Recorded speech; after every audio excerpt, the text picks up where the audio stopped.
What's up, everyone? We're on Rutschebanen here at Tivoli Gardens. It's the third oldest roller coaster in the world, built by LA Thompson Scenic Railway, and we're in the two back rows, and we're gonna show you some of this great airtime this ride possesses.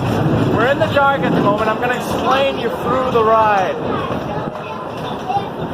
So you can see it's Halloween right now, so we've got a bunch of orange orbs in the right. So we also have a special guest who flies a lot because she's a very airtime prone. I'm not gonna lose my phone because I'm a fucking professional or something. Hold on.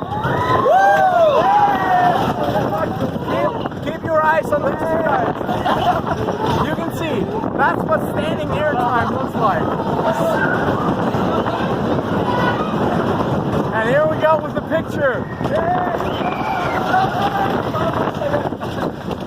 So the back row has a lot more airtime than the row in front of it that we're in, which means they stand up and we almost don't.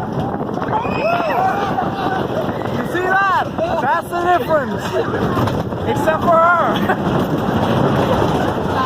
And now we're in the dark again.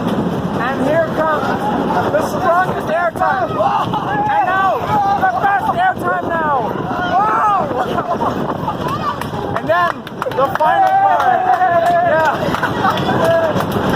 And then we